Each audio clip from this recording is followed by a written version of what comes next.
Pippa, welcome to the DMEXCO TV studio. We are very happy to have you here. Could you kindly give us a brief introduction of who you are and what you are doing? Sure. My name's Pippa Scaife. I'm a commercial director at CNN International. My job is really to look after emerging businesses within the group and think about how we grow them and how we work with our commercial partners to offer them something a bit more exciting and creative than we might have done in the past. So you have been on stage also last year here on DMEXCO in 2018. What has happened since in your professional life? The last year has been a bit of a storm, actually. You know, I've spent a year really traveling the world. I came into CNN with a global remit, specifically for a brand called Great Big Story. And I've basically spent a year on a plane talking about Great Big Story to people all over the world. I've been to a lot of conferences like this one. I've been to a lot of meetings. I've worked a lot with our teams in every market that we work across. And I've really had an amazing year finding out what's happening in the publishing industry and what that looks like in these different pockets of the globe and what we're doing that is, working in our different markets and what we're doing that perhaps isn't working in specific markets, and really understanding how we move forward as a global business and make sure that we're constantly evolving and expanding in a way that makes sense for all of our different regions and commercial partners. So you spent the last year understanding the market and the drivers of the market. So CNN is turning 40 years next year. What has changed in your opinion since the start, and what's very different today in the publishing business? Well, I mean, what hasn't changed over the last 40 years? It predates me, actually, CNN. So we're going back a fair while. But it's a funny one, really, because CNN was started 40 years ago with the intention of being an always-on news network, which at the time was really kind of revolutionary. No one was looking at news as this 24-hour breaking story cycle. So we came in to give people who wanted it that always-on experience. And looking at what's happened over the last 4 decades, we've really just seen an infinite number of iterations of that always-on idea. The industry has evolved in a way that is constantly trying to meet the demands of this consumer who wants to be able to access media and content and storytelling on any device, on any moment of the day, at any part of, their journey through life. And we've had to all change within the industry to really adapt to that. So, you look at mobile as a perfect example. People now spend more than 3 hours a day on their mobile. Nobody even had a mobile in their pocket when CNN was launched. So it's been a huge shift in how we reach our audience and how we tell stories that make sense in these new environments that they're present in. But as far as we're concerned, a lot hasn't changed as well. The reasons that people come to our content hasn't changed at all. CNN as a brand is still synonymous with that idea of trust and reliability and authenticity that it was when we launched way back when 40 years ago. So there are definitely constants throughout that digital revolution. But I would say everything else has changed. Okay. So you just explained also CNN started mainly as a news network. From your point of view, you are also a publisher.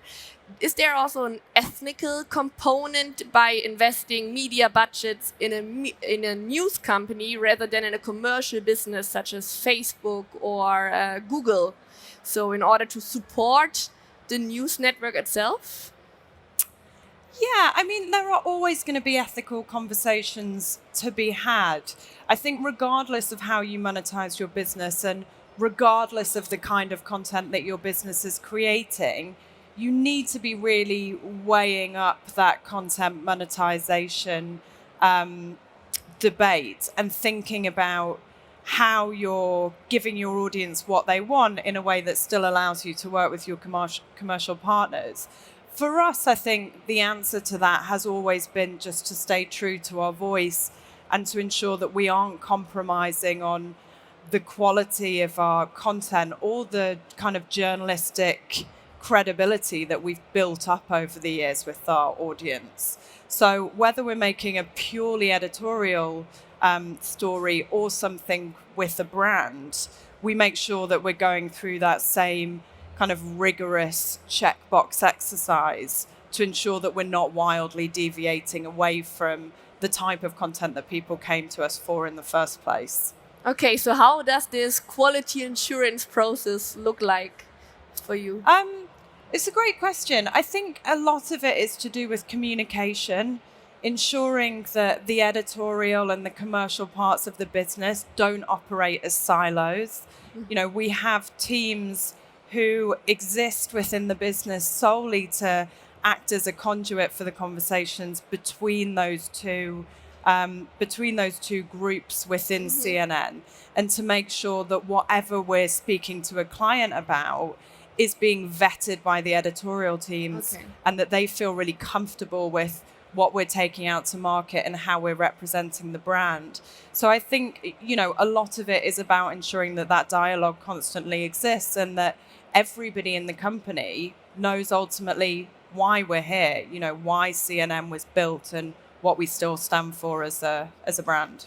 Yeah, and you already mentioned trust, and I guess this is like one of your key values that you do not want to jeopardize. So the connection between those two teams and the quality assurance that comes with it seems to be like essential. Yeah. I mean, it's what CNN was built on, really. We want to ensure that everything we do has the same level of integrity. It's incredibly important to our audience, and it's why they tune into CNN. It's why they come to our website. It's why they follow us on social. But it's also really valuable to our brands. You know, commercial partners work with us because we help to give them credibility and to establish a trustful relationship with their consumers, because, you know, we create content that allows them to kind of become synonymous with the messaging that we produce as well. Yeah, so the content you are creating with the great big story, you have founded a media company roughly 4 years ago that is focusing on the cinematic storytelling. So why do you think storytelling is so much stronger than, let's say, conventional marketing, like just putting an ad out there? It's a really interesting question, because in my mind, I think conventional marketing is storytelling. Okay. It's just a very different type of storytelling. Okay. You know, when you watch a TV ad, most of the time a brand is still trying to tell you a story. They're still trying to give you a narrative about who they are and what their product looks like and how you can integrate them into your life. More and more, I think brands are coming to us to help them create a much deeper narrative. Okay. And perhaps to build a more emotional connection with their consumers than you can typically get across in a 30-second TV ad. Great Big Story was created very much with that in mind. You know, we are, as you say, a cinematic storytelling platform. Unlike CNN, our content typically sits completely outside of the news space. It's evergreen. It's not tied to any stories that might be in your typical daily news cycle. But what is consistent across all of our stories is that they are there to create an emotional engagement. That's been important for us as a publisher, but what we've really noticed shift over the last few years is how valuable that also is to consumer-facing brands. You know, we've seen a lot of brands move to a kind of direct-to-consumer model. You look at a brand like Glossier, for example, who have kind of revolutionized the makeup industry over the last couple of years by creating this one-to-one connection. And when we have that kind of one-to-one relationship with a brand, it becomes increasingly important to know who they are, what they stand for, what their core values are, because you feel as though you're investing directly into them. We've done quite a lot of research on this internally, actually, and there's a part of the business at CNN who looked at this idea of purpose-driven marketing and discovered that 79% of consumers now feel that brands really have have to be doing good. They have to be seen to be doing good. And these purpose-driven consumers who feel as though brands need to have this are 1.5 times more likely to spend more in a brand that they recognize as doing that.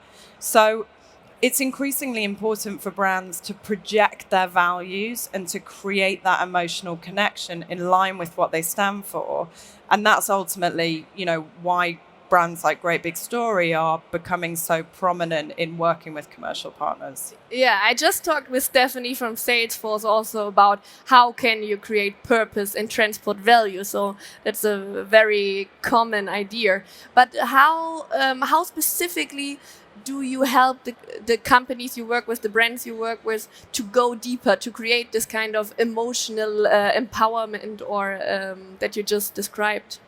Well, we work with them in a very collaborative way. We really try and get to know the companies that we work with and to understand what it is that their brands see as important, not on a superficial level, but really in a way that looks at their history and the way that they've built their brand and built their audience of consumers as well.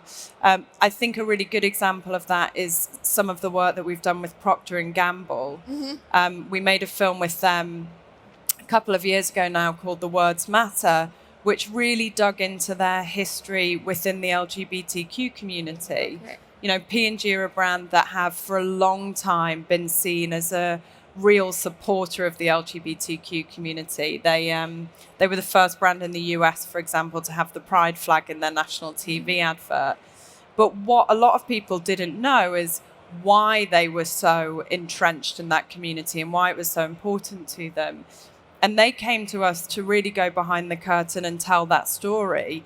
And that meant going back decades and actually unveiling what didn't necessarily put them in a positive light 30 years ago, but ultimately pushed them to make a decision to be much more progressive and supportive of a brand.